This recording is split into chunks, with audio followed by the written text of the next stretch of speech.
Si les Loups ont laissé Tirlemont prendre les commandes durant le premier quart d'heure, la vapeur s'est rapidement inversée et les hommes de Sébastien Grandjean ont alors pris les débats à leur compte. Les occasions, d'abord timides, ensuite plus franches, se sont multipliées, mais ni Sommet, ni Felecia, ni encore Nakache n'ont vu leurs possibilités aboutir. Le capitaine des Loups a même maudit la barre transversale lors d'une de ses belles reprises de la tête.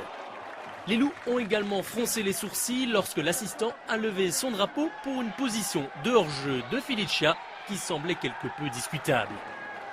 Face aux occasions louviéroises, les sucriers se sont arc-boutés devant leur gardien, un portier qui à mi-parcours n'aura pourtant pas dû s'incliner. De retour des vestiaires, la donne n'a pas changé et les Loups maintiennent la pression sur le camp des visiteurs, mais sans parvenir à faire sauter le cadenas des sucriers.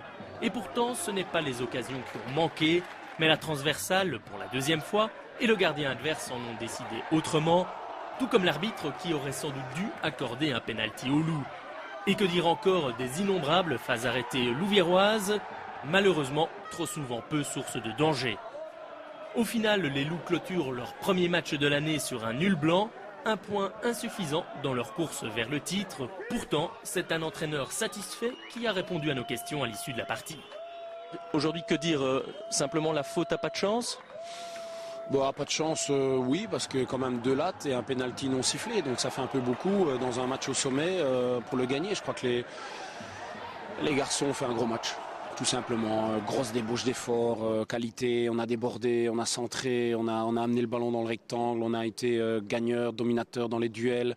Je n'ai pas vu quelque chose de Tirlemont avec tout le respect que j'ai pour eux, mais je crois qu'on les a véritablement écrasés. Donc le score logique est 3-0, malheureusement c'est 0-0, donc c'est le deuxième 0-0. On n'encaisse pas, mais on ne marque pas. Mais pour moi, il n'y a aucun souci, il n'y a pas une crise de confiance par rapport à ça. J'ai vraiment vu 11 joueurs plus le banc donner le maximum. Donc je suis un entraîneur très content et très satisfait de la manière ce soir.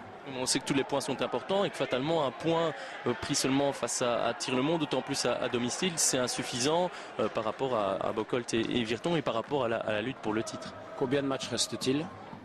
Encore beaucoup, heureusement. Fois 3 points, ça fait beaucoup. Plus des confrontations directes. Moi, je dis avec de la manière comme ça, avec une envie comme ça, parce que c'est surtout ça. On avait vraiment un groupe qui travaillait.